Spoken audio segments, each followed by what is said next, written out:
आप सभी को नमस्ते। आज हम लोग यहाँ क्लास 12 की मैथमेटिक्स की शुरुआत कर रहे हैं। पहला चैप्टर हमने यहाँ पर लिया है मैट्रिक्स। आप अपनी बुक में देखेंगे तो पहला चैप्टर रिलेशन फंक्शन, फिर है इनवर्स ट्रिग्नोमेट्रिक फंक्शन, तीसरा है मैट्रिक्स। लेकिन मैट्रिक्स और उसके बाद डिटर्मिनेंट्स, ये जरा सिंपल चैप्टर पढ़ते हैं, इसलिए मैट्रिक्स से हमने शुरुआत की है। तब तक जब तक हम यहाँ मैट्रिक्स एक सिंपल चैप्टर को पढ़ रहे हैं, आप वहाँ रिलेशन और फंक्शन और ट्रिग्नोमेट्रिक फंक्शन क्लास 11th का थोड़ा बहुत रिवाइज करते रहिए। इसका भी आपको टाइम मिल जाएगा और आपकी 12th का भी सिलेबस चलता रहेगा। देखिए यहाँ पर क्या है मैट्रिक्स, देखिए है क्या, बहुत ही सिंपल चीज़ है। ए मैट्रिक्स इज एन ऑर्डर का ध्यान रखना होगा, ठीक है। ऑर्डर्ड पेयर आपने क्लास 11th में पढ़ा ही हुआ है। रेक्टेंगुलर एरे ऑफ नंबर्स, ठीक है। ये नंबर्स का अरेंजमेंट है, ऑर्डर्ड अरेंजमेंट है, ठीक है। आप देख ही पा रहे हैं, कोई ऐसी बहुत खतरनाक बात नहीं है। क्लास वगैरह में जैसे बच्चों को अरेंज करके बैठाया जाता है तो क्या कहते हैं कि तुम इस रो में बैठो, इस कॉलम में बैठो, इस तरह से बातें की जाती हैं, बस वही बातें हैं। देखिए यहाँ पर क्या है, हम देख रहे हैं 1 2 3 4 5 6 ऐसे 6 एलिमेंट्स हैं। इन सब एंट्रीज को, इसको हम एलिमेंट्स या फिर एंट्रीज कहते हैं, ठीक है। और एंट्रीज, तो ये भी कोई ऐसी खतरनाक बात तो है नहीं भाई। ये इसके मैट्रिक्स के एलिमेंट हैं, ये पूरी क्या है मैट्रिक्स है। ये इसके एक एक एक एक एक, एक एलिमेंट्स हैं। एलिमेंट्स कहो या एंट्रीज कहो, कोई बड़ी बात नहीं अपने लिए तो। अब देखो ये जो है, इस वाले को रो कहते हैं, ठीक है। तो ये रो नंबर 1 है, कैपिटल लेटर से हम डिनोट कर रहे हैं ए से। ये रो नंबर 2 है, ये पूरी, ठीक। ये क्या है, रो नंबर 3 है, ठीक है। इस वाले को रो कहेंगे, इसको कॉलम नंबर 1 और इसको कहेंगे कॉलम नंबर 2, ठीक है। टोटल इसमें देखो 6 एलिमेंट हैं, 3 रो है और 2 कॉलम है, ठीक। 3 रो हैं, 2 कॉलम हैं। ऐसे वाले को रो कहते हैं, ऐसे को कॉलम कहते हैं, याद रहेगा। अब देखो यहां पर एक टर्म आता है ऑर्डर ऑफ मैट्रिक्स, ठीक है। तो इसको कुछ इस तरह लिखते हैं, नंबर ऑफ रो पहले लिखते हैं, फिर कॉलम के नंबर लिख देते हैं। जैसे इसमें 3 रो है, इसमें 2 कॉलम है, तो इसको लिखेंगे 3x2। कैसे पढ़ेंगे, 3/2, या फिर आप पढ़ सकते हैं 3x2, इस तरह से आप पढ़ सकते हैं, ठीक। 3x2, देखें आप, यही ना ऑर्डर है। पहले रो को लिखा, फिर कॉलम लिख दी। अब इससे अगर हम नंबर ऑफ एलिमेंट्स निकालना चाहें, नंबर ऑफ एलिमेंट्स कितने हो जाएंगे, तो 3 × 2 जो ऑर्डर है, 3 × 2, ठीक है। समझ पा रहे हैं कि नहीं, ये रो, ये कॉलम। अब देखो एलिमेंट्स को किस तरह से दिखाया जाएगा। अगर हम इस एलिमेंट की बात करें तो ये कौन सा एलिमेंट है, पहली रो में है और पहली कॉलम में है, ठीक। ये कौन सा एलिमेंट है, पहली रो में है और दूसरी कॉलम में है, ठीक है। तो इस तरह से हम इसको दिखाते हैं। जनरलाइज फॉर्म अभी हम लिखते हैं, आपको सारी चीजें क्लियर होती जाएंगी। जनरल फॉर्म इसकी जो है वो लिख दे रहे हैं आपके सामने, सब क्लियर हो जाएगा यार। बहुत सिंपल है। रो कॉलम देखो, अभी तुमको बताया, क्या कुछ कठिन लगा? सोचो, लगता कहीं से ये क्लास 12th में होना चाहिए। खुशी मनाओ है। देखो अगर हम स्मॉल लेटर ए से ऐसे डिनोट करें, ठीक, तो ये क्या है, पहली रो है। चलो ऐसे लिखते हैं, ए ए ए ए ए ए ए ए ए। ऑर्डर बताओ मैट्रिक्स का। 3 रो है तो यहां 3 हो गया, ठीक। 3 कॉलम है, 1 2 3, 3 कॉलम है तो 3x3 हो गया, ठीक है। देखो इस एलिमेंट की बात करो, पहले वाले की, तो इसकी रो है पहली तो यहां 1 लिख दिया, कॉलम भी है पहली तो लिख दिया 1, तो A 1 1। इसकी बात करो, पहली रो दूसरी कॉलम तो 1 2। पहले रो को यहाँ भी लिख रहे थे, फिर कॉलम लिख रहे थे, यहाँ भी वही है, row column row column row column, याद रहेगा। इसकी बात करो, पहली रो तीसरी कॉलम तो 1 3, दूसरी रो कॉलम पहली तो 2 1, दूसरी रो दूसरी कॉलम, अब देखो हम तेजी से बता रहे हैं, दूसरी रो तीसरी कॉलम, ठीक, तीसरी रो पहली कॉलम, तीसरी रो दूसरी कॉलम, और तीसरी रो और तीसरी कॉलम, तो A33 लास्ट वाला एलिमेंट देखो इसी ऑर्डर का आया, ठीक। अब इसकी अगर हम जनरल फॉर्म लिखने की कोशिश करें ऐसे, यहां पे देखो, जैसे ये तो A11 होगा, फिर आएगा A12। एक बात ध्यान देना, यहाँ कॉमा देने की कोई जरूरत नहीं, थोड़े थोड़े स्पेस पे लिखोगे आराम से समझ में आता है कौन एक है कौन अलग है, ठीक है। कॉमा वॉमा मत देने में पड़ना। 1 1 1 2 इस तरह ये चलता जाएगा, ठीक है। रो तो पहली ही रहेगी, लेकिन ये कितना दूर गया, कौन सी भी ये मैट्रिक्स है, कॉलम है, ये हमें नहीं मालूम, तो हम एक कह देते हैं n, कोई nवी कॉलम होगी जिस पे ये जाके रुका है। रो तो देखो पहली है, वो तो समझ में आ रहा है।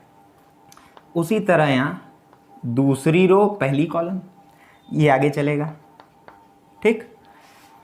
लास्ट में आए तो कॉलम तो देखो 1 है, इस तरफ कॉलम तो 1 है, कोई mवी रो होगी जिसमें ये जाके रुका है, तो M1 लिख देते हैं।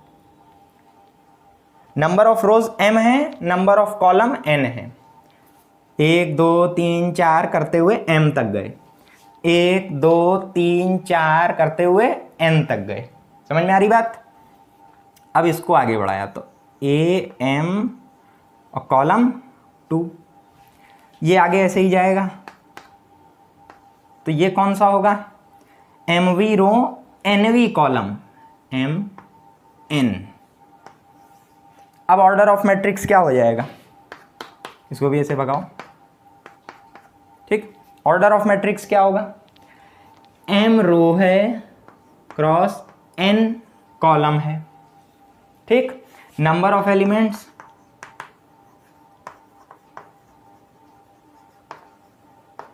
m इंटू n, ठीक। बात समझ में आ रही है। अब देखो एक चीज अपन करते हैं, अब आते हैं टाइप्स ऑफ मैट्रिक्स पे। अच्छा, इसके एलिमेंट्स को ना ऐसे दिखाते हैं, देखो जैसे ये हमने लिखा A is equal to AIJ, ये I जो पहला वाला रो और J दूसरा वाला जो कॉलम को दिखा रहा है।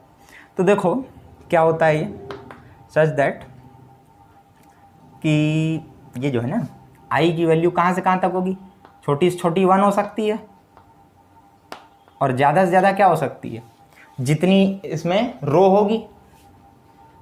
मैक्सिमम रो को हम m से दिखा रहे हैं, m।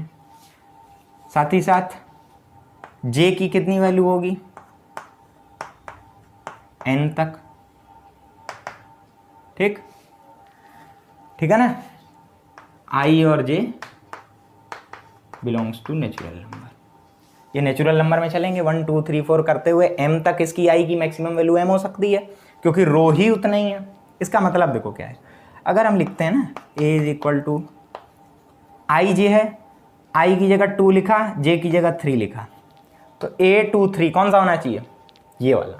यहाँ पर कुछ और हो सकता है, मान लो हमने यहाँ लिख दिया हो 5, यहाँ लिख दिया 3 2 -1 0, कुछ भी लिख दो, पाई लिख दो, ई लिख दो, 2.71 जानते होंगे आप। यहाँ क्या लिखोगे, कुछ भी 4 लिख दो, ठीक। अब A23 क्या हो गया, 5 हो गया।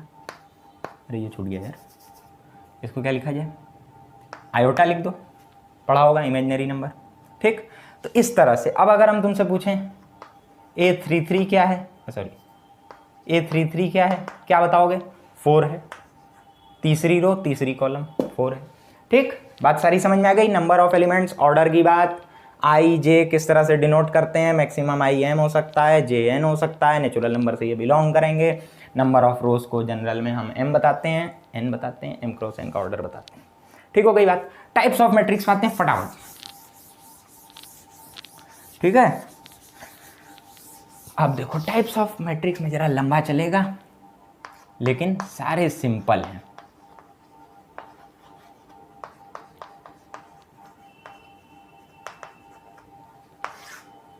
पहला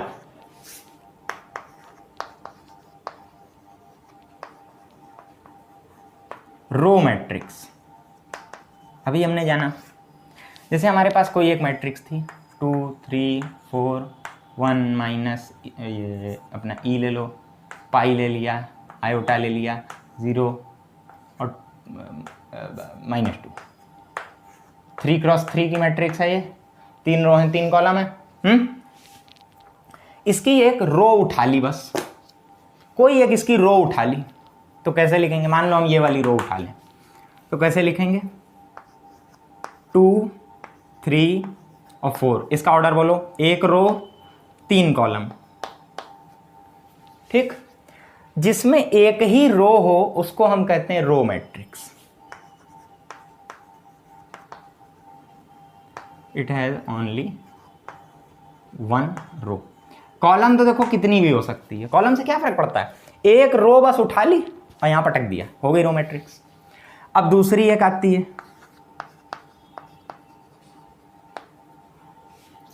यहां लिख लो चाहे, दैट इज कि m इज इक्वल टू 1 होगा, याद रखने के लिए। ठीक है, रिवीजन के टाइम में यही चीज़ें देख के जाओगे तुम एग्जाम में।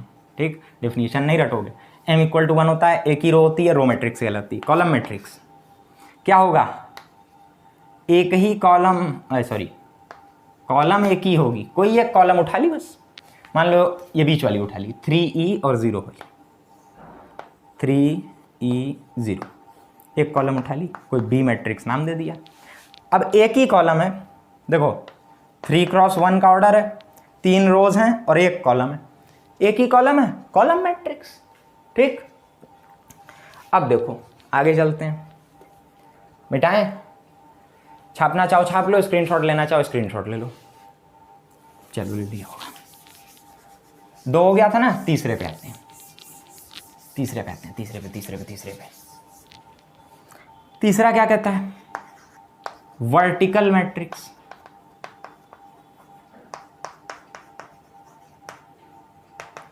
और इसी के साथ हम तुमको चौथा भी अभी इंट्रोड्यूस करा देते हैं, हॉरिजॉन्टल मैट्रिक्स। अब हो सकता है तुमको कुछ अंदाज लगा हो कि क्या बात हो रही है, नहीं लगा तो कोई ऐसी चिंता की बात नहीं है, लग गया तो खुशी की बात है। हॉरिजॉन्टल मैट्रिक्स और ये वर्टिकल मैट्रिक्स। वर्टिकल का मतलब क्या है?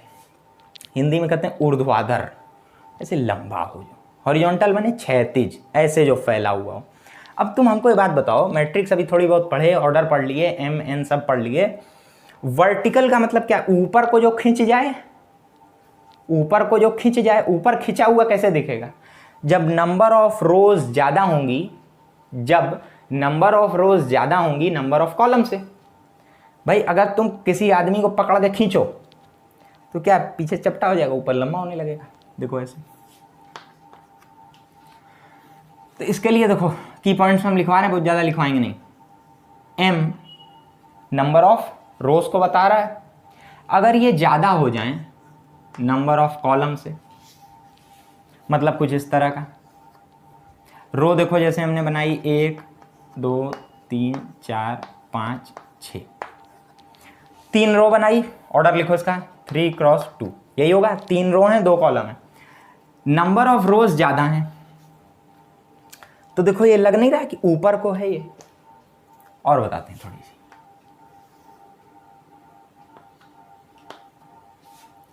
1 2 3 4, एक और ले लो नीचे, 5 ई पाई 0 आयोटा साइन थीटा। ठीक है, फंक्शन भी ले सकते हैं, डेफिनेशन में लिखा है। अब देखो 5x2 का ऑर्डर है या 5/2 का ऑर्डर है। देखो अब ऊपर को लंबी दिख रही है, खिंची हुई दिख रही है, तो ये वर्टिकल है। इसी को हम पकड़ के फैला दें, पलट दें ऑर्डर, 2 ठो रो रखें खाली, हाँ ऐसे लिख दें, मान लो कैसे 1 2 3 4 5, हाँ ई पाई 0 आई साइन थीटा। क्या किया हमने, इसकी कॉलम को उठा के रो बना दिया, इसकी कॉलम को उठा के रो बना दिया, ऑर्डर पलट गया। यहाँ 5x2 थी, अब देखो 2x5 होगी। अब नहीं लग रहा है ये फैली हुई है, ऐसे ऐसे फैली हुई है, इसको हम कहते हैं हॉरिजॉन्टल मैट्रिक्स। इसकी कंडीशन क्या होगी, सोच के बताओ, सोच के बताओ। यहाँ m होता है, m क्रॉस n होता है, कौन ज़्यादा है, कौन ज़्यादा है, कौन ज़्यादा है, n ज़्यादा है। तो जब n ग्रेटर देन m होगा तो हम उसको कहेंगे हॉरिजॉन्टल मैट्रिक्स, जब m ग्रेटर देन n होगा तो हम उसको कहेंगे वर्टिकल मैट्रिक्स। वर्टिकल, हॉरिजॉन्टल, इस तरह याद रखो, ठीक। आगे चलें, कॉलम मैट्रिक्स हो गया, फिर क्या है, स्क्वायर मैट्रिक्स। क्या देखना पड़ता है ना, इतने सारे नाम हैं, नाम कोई छूट जाएगा ना, क्रम हम बदल जाएगा, थोड़ी तुम लोग को दिक्कत हो जाएगी, तुमको दिक्कत हो जाएगी तो हमें दिक्कत हो जाएगी, हम अपने को दिक्कत में आने नहीं देते। कितना हुआ था, 1 2 3 4, 4 हो गया था ना, पांचवा। हाँ, पांचवा क्या है, स्क्वायर मैट्रिक्स। अब यहाँ से जरा ध्यान देना शुरू करो, ठीक है, क्योंकि इसी से जुड़ते जुड़ते जुड़ते जुड़ते हम तुमको कई मैट्रिक्स बता देंगे। स्क्वायर मैट्रिक्स क्या होगी, क्या लगता है, एक रेक्टेंगल स्क्वायर कब बनता है, सॉरी एक क्वाड्रिलेटरल स्क्वायर कब बनता है, जब उसकी लेंथ और ब्रेथ दोनों बराबर हो जाए, इसकी रो और कॉलम जब बराबर हो जाएगी तो स्क्वायर मैट्रिक्स हो जाएगी। देखो अभी तक तो लिख रहे थे, जैसे ये लिखा 1 2 3 4, 2x2 की मैट्रिक्स, कोई दूसरी लिखी 1 2 3 A B C D 0 5, क्या है ऑर्डर, 3x3, ठीक। अब जब दोनों जगह 2x2 लिखना है, 3x3 लिखना है, तो इसको तुम सीधे भी लिख सकते हो, matrix of order 2।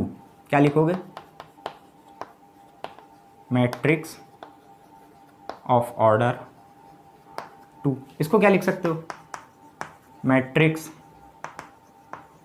Of order 3, क्योंकि रो और कॉलम तो बराबर है, ये स्क्वायर मैट्रिक्स है। नंबर ऑफ रोज और नंबर ऑफ कॉलम्स जब बराबर हों तो स्क्वायर मैट्रिक्स कहलाता है, मतलब m is equal to n, ठीक है, बात समझ में आ रही है। अब स्क्वायर मैट्रिक्स में थोड़ा नीचे जाते हैं, स्क्वायर मैट्रिक्स में थोड़ा नीचे उतरते हैं कि इसके स्पेशल टाइप को देखते हैं। देखो कैसा,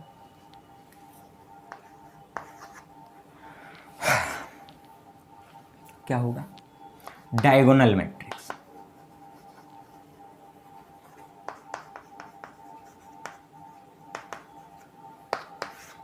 डायगोनल मैट्रिक्स क्या है,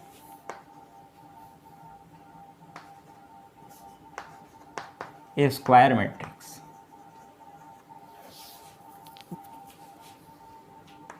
फॉर विच, यहां देखना, ध्यान देना, ए I J is equal to 0 है व्हेन ए आई जे 0 है, कब, जब I is not equal to जे। इसका क्या मतलब हुआ है, तो समझ में नहीं आया कुछ। देखो एक स्क्वायर मैट्रिक्स बनानी है, क्या लिखा है, एक स्क्वायर मैट्रिक्स बनानी है, ठीक है, बना देते हैं। 2 3 4 1 -2 0 पाई ई आयोटा 3/3 की मैट्रिक्स है, स्क्वायर मैट्रिक्स है, कोई दिक्कत नहीं। ये क्या कह रहा है कि जब आई और जे बराबर नहीं है तो इसको 0 कर दो। आई और जे बराबर कहाँ कहाँ है, देखो ये इसका ऑर्डर लिखना, किस तरह लिखते हैं, ए आई जे ऐसे लिखते हैं ना, A11 A12 इस तरह लिखते हैं। देखो क्या होगा, 1 1 1 2, छोटे छोटे में लिख रहे हैं, 1 2 1 3 2 1 2 2 2 3 3 1 3 2 और 3 3, यही होगा। ए आई और जे बराबर कहाँ कहाँ नहीं है, यहाँ नहीं है, यहाँ नहीं है, ठीक, यहाँ नहीं है, यहाँ नहीं है, यहाँ नहीं है और यहाँ नहीं है। तो हम ध्यान दें तो बराबर हैं कहाँ, अभी देखो हम दूसरी चीज लिखेंगे, when A I J equal to 0।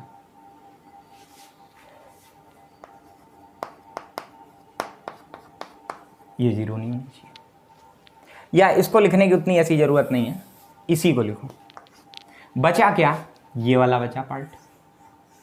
अब आपको नहीं दिख रहा होगा, हम इधर से बताते हैं।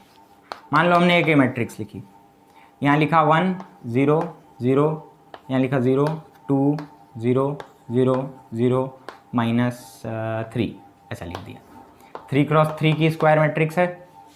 आप देखो ये जो डायगोनल जा रहा है 1 1 2 2 3 3, यही है, इसी को कहते हैं प्रिंसिपल डायगोनल या डायगोनल। ठीक है, इसीलिए अब ये डायगोनल मैट्रिक्स, क्योंकि बाकी सब 0 है, खाली डायगोनल वाले जो हैं वो सही हैं। बाकी सब 0 है। देखो aij = 0 when i is not equal to j, क्योंकि डायगोनल वाले में क्या होता है कि i और j बराबर होते हैं। ये 1 1 है, ये 2 2 है, ये 3 3 है। 4/4 की अगर आप बनाएंगे तब क्या होगी देख लीजिए एक बार। 2/2 की बनाएंगे तो क्या होगा, 2/2 देख लो। 2/2 की मान लो एक जनरल कोई हमने मैट्रिक्स बनाने की कोशिश की, 1 2 3 4। अब बताओ i और j बराबर कहाँ है, 2 × 2 की मैट्रिक्स है। 1 1 1 2 यहाँ नहीं है, 2 1 नहीं है, 2 2, मतलब इस पे और इस पे, तो ये तो होने चाहिए, इनको 0 कर दो।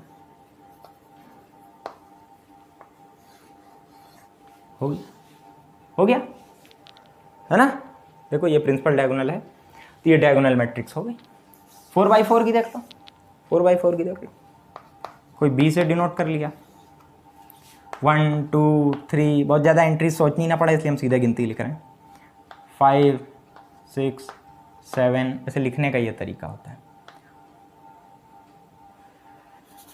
लिखो ऐसे ही क्रम में लिखो, क्रम में लिखो, क्रम में लिखो, अच्छा रहेगा। 1 2 3 4 5 6 7 8 9 10 11 12 a b c d।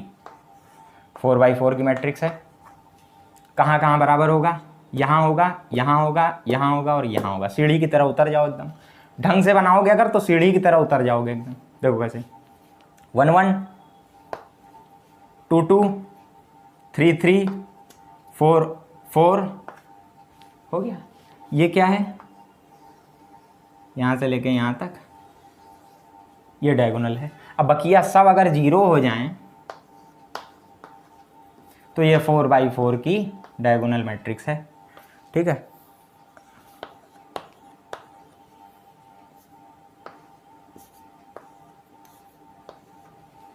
देखो बाकी सब ये रह गया, सब 0 हो गए, ये डायगोनल मैट्रिक्स हो गई। ठीक हो गई बात। 4/4 की भी आपको बता दी हमने। अब देखो स्क्वायर मैट्रिक्स से नीचे आए थे तो डायगोनल मैट्रिक्स, अब डायगोनल का एक स्पेशल टाइप।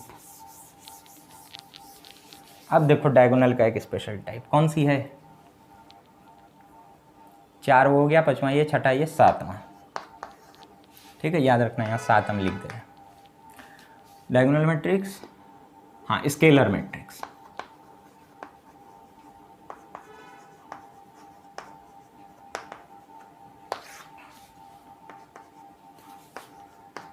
स्क्वायर मैट्रिक्स किसी स्क्वायर मैट्रिक्स के लिए,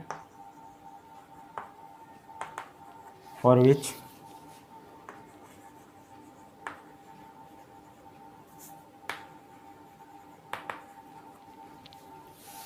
aij 0 होगा when i is not equal to j, और aij की वैल्यू k होगी when i is equal to j। मतलब डायगोनल पे जो अलग अलग वैल्यूज थी उसको एक फिक्स स्केलर के बराबर कर दिया k। यहां लिख दो where k is any constant. ठीक, कोई कांस्टेंट है, मैट्रिक्स बना के देख लेते हैं। अब हम सबका नहीं, देखो एग्जांपल बताएंगे तुमको। तो यहाँ पे होगी ये यहाँ पे होगी ये। समझ पा रहे हैं ना हम क्यों टिक बना रहे हैं, आप ही के लिए टिक बनाया हमने 3 × 3। अब देखो यहाँ पे कोई k है, कोई भी एक फिक्स वैल्यू 5 5 5 ले लिया, तो ये प्रिंसिपल डायगोनल पे है। एक डायगोनल मैट्रिक्स है, जो प्रिंसिपल डायगोनल्स की वैल्यू हैं वो भी फिक्स हैं। एक ही है, 5 है, 5 है, 5 है, 5 है, 4/4 की होती है, फिर 5 5 5 5 या 6 6, कोई भी एक कांस्टेंट, के भी ले सकते हो, के। तो इसको हम क्या कहते हैं, स्केलर मैट्रिक्स। ध्यान से समझना, स्क्वायर मैट्रिक्स थी जिसका रो और कॉलम बराबर था, स्क्वायर के नीचे आए डायगोनल जिसके प्रिंसिपल डायगोनल को छोड़ के बाकी सब जीरो हैं, डायगोनल से भी नीचे आए कि बाकी सब तो जीरो हैं ही, डायगोनल की जो वैल्यूज हैं वो भी आपस में एकदम सेम हैं।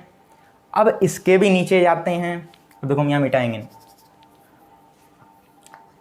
8, इस स्केलर की जगह आ जाता है आइडेंटिटी। इस स्केलर की वैल्यू के की जगह, जहां जनरल एक कांस्टेंट के कह दिया था, एक स्पेसिफिक नंबर 1 की बात करते हैं कि सिर्फ 1 1 1 1 1 1 होगा। अब इसको लिखने की कोई जरूरत नहीं, 1 1 और 1, इसको हम कहते हैं आइडेंटिटी मैट्रिक्स, डिनोट करते हैं आई से। समझ गए बात? 2/2 की भी बना लोगे इसी तरह, 4/4 की भी, 5/5 आराम से बना लोगे।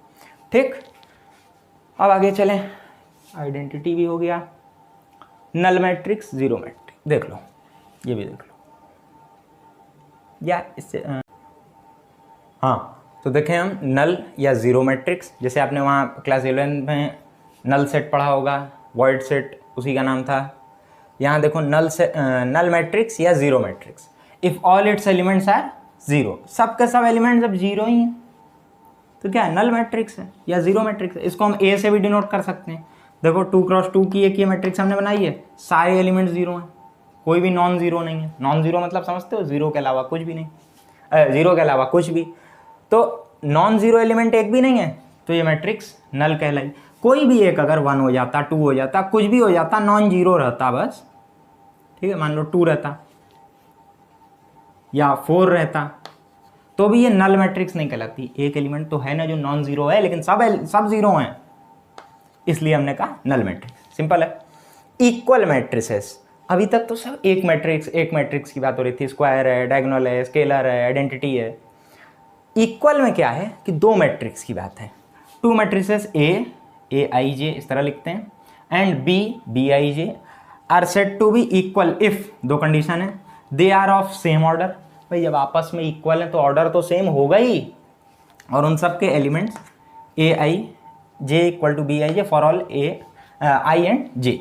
अब ये आपको ऐसे हो सकता है ना भी समझ में आ रहा हो, तो देखो इस तरह अगर हम कह रहे हैं जैसे 2 3 4 5 6 7, ये बराबर है ए बी 4 5 सी 7 के, और कहें ए बी सी की वैल्यू निकालने को, तो ए की वैल्यू 2 हो गई करस्पॉन्डिंग एलिमेंट्स, बी की वैल्यू 3 हो गई, 4 तो 4 है ही, 5 तो 5 है ही, 7 तो 7 है ही, और सी की वैल्यू हो गई 6। बात समझ में आ रही है? ठीक है। अब कुछ क्वेश्चंस हम लोग यहाँ पर ले लेते हैं, तो जितनी भी चीज़ें अभी पढ़ी हैं हम लोगों ने सब आपकी क्लियर हो जाएंगी। ठीक है।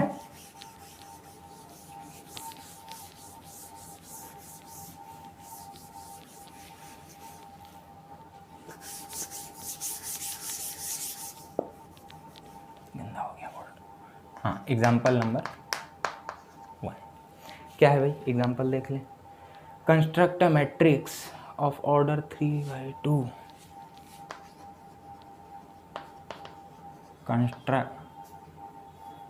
construct a matrix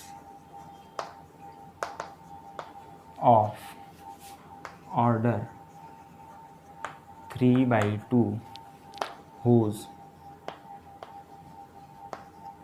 element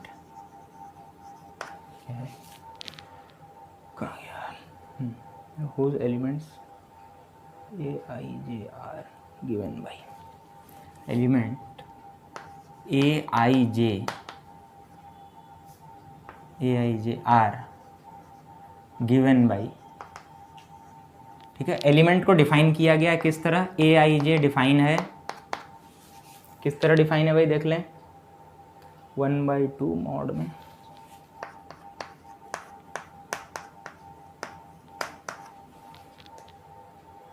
ठीक, यही है। अब देखो ए आई जे इस तरह डिफाइन है, मैट्रिक्स किसकी ऑर्डर की? 3/2, यानी 3 रो और 2 कॉलम। मान लो इसको ए कह दिया हमने, 3/2 का मतलब क्या हो गया, 1 1 1 2 2 1 2 2 2 3, अरे 3 1 3 2, ठीक है, यही होगा 3/2, 3 रो 3 कॉलम्स। तो यानी, और एक ये डिफाइन है element Aij is equal to half of mod of i minus 3j। Mod जानते ही होंगे आप, एब्सोल्यूट वैल्यू। अब i की जगह एक बार 1 पुट करोगे और j की जगह भी 1 पुट करोगे, तो 1 यहाँ पुट किया, 1 माइनस 3 इंटू 1, तो 1 माइनस 3 माइनस 2 का मॉड लेंगे 2, 2 इंटू 2 1, 1 पुट किया, -2 6 5/2। तेजी से कर रहे हैं देखो, ठीक है, ठीक है ना, हाँ 2 1, तो 2 पुट किया, -3 1 1/2, ठीक है। 2 2 पुट करेंगे, 2 माइनस 3 दूना 6, कितना हो गया, -4, और वो 4 हो जाएगा, 4/2 2 हो जाएगा। समझ पा रहे हैं कि नहीं? नहीं तो वीडियो पॉज करके एक बार देखिए। 3 1, तो 3 यहाँ पुट करेंगे, 1 यहाँ पुट करेंगे, 3 माइनस ये 0 हो जाएगा। 3 और 2, 3 पुट किया, -3 दूना 6, -3 लेकिन +3 हो जाएगा, 3/2 हो जाएगा। समझ पाए आप?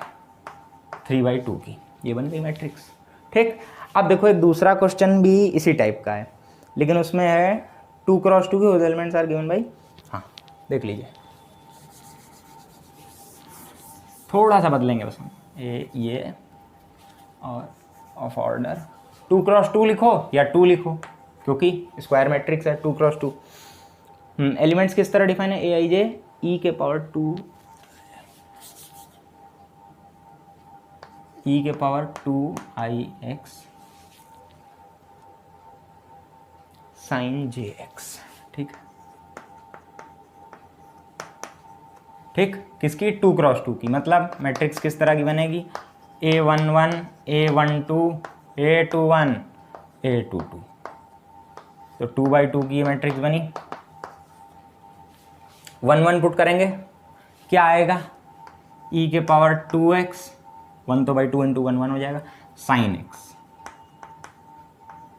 ठीक। यहाँ पुट करेंगे 1 और 2, तो 2x e के पावर 2x sin j, तो j की जगह 2 पुट करेंगे, sin 2x आ जाएगा।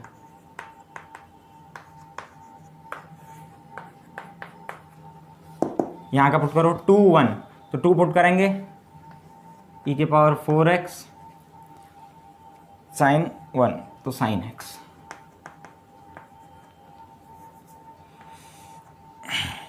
टू 2 पुट करेंगे, e के पावर 4x, 2 यहाँ भी पुट किया, sin 2x। हो गई बात क्लियर? इस तरह से आ गया। एलिमेंट तो इस तरह डिफाइन है, हमें खाली वैल्यूज उसमें पुट करती जानी है। i और j का खेला है, जो कि हमको पता है। हो लिया, ठीक। फिर तीसरा क्वेश्चन देखो, ये 2 हो गए,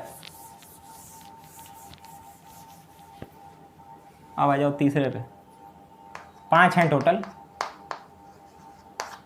अगर आपको क्वेश्चन सरल लगे तो आप स्किप कर सकते हैं। इफ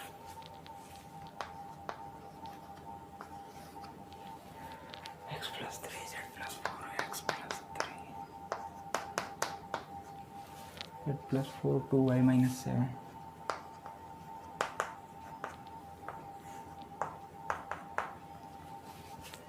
-6 a - 1 0 0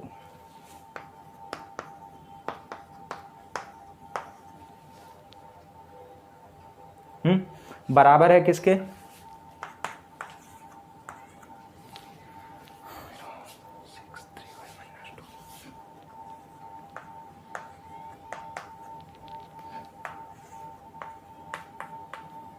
ठीक है। ये हम आपके लिए बार बार ऑर्डर लिखते हैं ताकि आपको आदत पड़े। -6 -2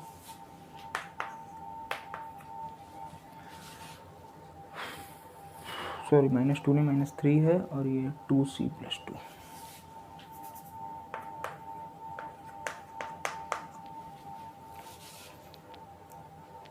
2b + 4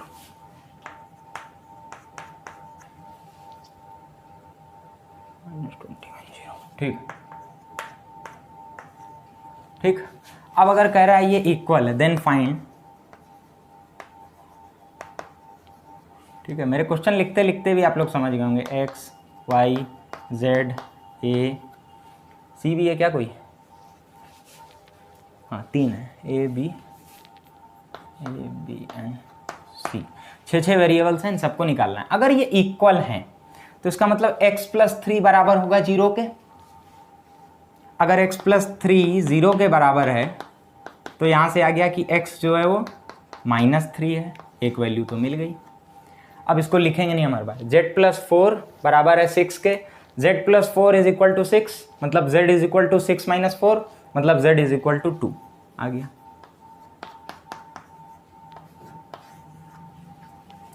to y - 7 is equal to 3y - 2। कहीं और देखते हैं, कहीं और का ऑप्शन नहीं है। ठीक है, तो 2y + 3y सॉरी इक्वल है ना, देखो 2y - 7 is equal to 3y - 2। ठीक है, एक तरफ कर लेते हैं तो 3y - 2 हो जाएगा, y इज इक्वल टू -7 और +2 -5 आ गया। अब इतनी सिंपल कैलकुलेशन तो आपको आनी चाहिए, अगर दिक्कत हो रही तो वीडियो पॉज करके देख लीजिए। ये हो गया। a - 1 इज इक्वल टू -3, कितना हो जाएगा? ये -1 उधर टाप देंगे, a इज इक्वल टू -2। ठीक, b इज इक्वल टू, ये देखो b - 3 2b, हाँ तो 2b b is equal to हो जाएगा -7, करके देख लीजिएगा। ठीक है, 2b + 4 इज इक्वल टू ये है, b को उधर करोगे 4 को इधर लाओगे, हो जाएगा। ठीक, तो x हो गया, y हो गया, z हो गया, a हो गया, b हो गया, c बचा है। c कहाँ है भाई? 2c + 2 इज इक्वल टू 0 है, तो देखो -2 उधर हो जाके हो जाएगा, divided by 2, c is equal to -1। सारी वैल्यूज आ गई। हमने कैलकुलेशन बहुत ज़्यादा आपको दिखाई नहीं है, इतनी कैलकुलेशन तो आप कर ही लेंगे। एक और अगला क्वेश्चन देखते हैं, एकदम इसी के टाइप का है। ठीक है, थोड़ा सा लगे, नहीं थोड़ा सा लगे।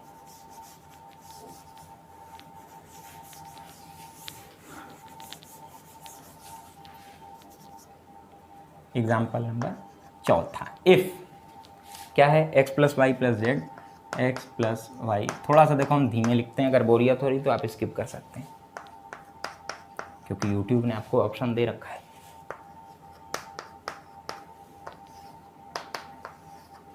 थ्री क्रॉस टू की मैट्रिक्स है, वो वाली देखो 9 5 से, और ये कितने की है? 3 क्रॉस 1 की। देखो अब कंपेयर करेंगे तो x + y + z 9 के बराबर है, x + z 5 के बराबर है, y + z 7 के बराबर है। हमको क्या करना है? Then find x, y and z, ये हमें निकालने हैं। हम क्या करें कि एक ही वेरिएबल बचे, क्योंकि 3 3 है ना, कोई 2 को सॉल्व करते हैं, एक बचे ऐसा। तो x + z है, y + z है। ठीक, क्या कर सकते हैं भाई? इसमें क्या है? x + y + z है, तो हम क्या करें, हाँ ये करते हैं। x + y + z है, इसमें से इसको हटा दें, x + y + z, इसमें से हटा दें x + z को, तो y बच जाएगा। ठीक, इसका मतलब क्या हुआ? 9 में से 5 को हटा दें, यही ना मतलब हुआ। तो y इज इक्वल टू आ गया 4। अब y यहाँ 4 आ गया, तो देखो 4 + z इज इक्वल टू 7, मतलब z इज इक्वल टू 3।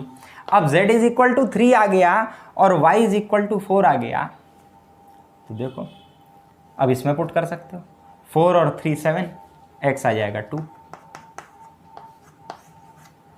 ठीक है, x y z की वैल्यूज भी आ गई। अगला एक क्वेश्चन देख लेते हैं,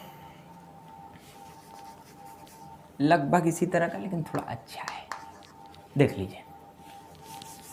फिर लेक्चर को समाप्त कर रहे हैं, चिंता मत करिए, ये लास्ट क्वेश्चन है। If sin θ tan θ cosec θ, sin θ tan θ cosec theta, ठीक, cos theta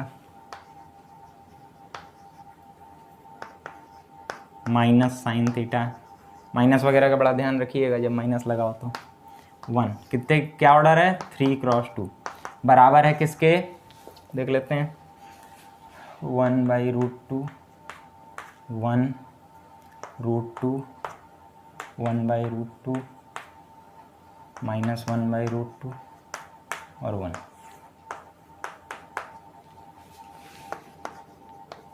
then find theta, theta निकालना है। देखो साइन थीटा 1/√2 कब होता है π/4, टेन थीटा 1 π/4 पे कोसेक थीटा √2, वही है, ठीक हो गई बात, π/4। अब थीटा यहाँ दिया भी रह सकता है कि 0 से, हम लिखना भूल गए, π/2 के बीच में, ठीक है ना, इस तरह से ये भी वैल्यू आ गई। तो मेन बात ये है कि हमने कई चीज़ें पढ़ी। अब एक सबसे इम्पोर्टेंट पॉइंट देखो, बस चलते एक हल्का सा बता जाएं तुमको, तो पूरा याद रहेगा। स्क्वायर मैट्रिक्स थी, m = n था, डायगोनल आई उसके अंदर, ठीक, aij उसका 0 होना चाहिए था for all i ≠ j, diagonal खाली नॉन ज़ीरो होना चाहिए। उस डायगोनल के अंदर आई स्केलर, ठीक, कि आई जे कोई भी एक कांस्टेंट k होना चाहिए for all i = j। Scalar के अंदर एक आई आइडेंटिटी, उसने क्या कहा कि aij में जो k है इस k की वैल्यू 1 होनी चाहिए फॉर ऑल i = j। ये क्रम आप याद रखिएगा। स्क्वायर मैट्रिक्स है, स्क्वायर के अंदर आती है डायगोनल, क्योंकि डायगोनल स्क्वायर में ही बनेगी। डायगोनल के अंदर स्केलर से भी नीचे आइडेंटिटी, जिसको डिनोट करते हैं आई से। ठीक हो गई बात। ये आपका फटाफट रिवाइज भी होने के लिए, चाहे तो आप इसको भी लिख सकते हैं। ठीक है। अच्छा, आज फिर हमारे पास आपके लिए एक स्पेशल गिफ्ट है, शायरी है, सुनते हुए जाइए भाई। ठीक है। तो देखिए शायरी कुछ ऐसी है, काश मेरा घर आपके घर के करीब होता। क्या कहा?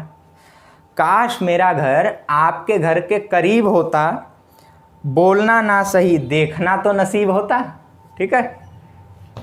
वाह वाह लिखते जाइएगा, फिर देखते जाइएगा। आपको देखना नसीब हो रहा है, हम भले आपके पास हो ना हो, देखना आपको नसीब हो रहा है।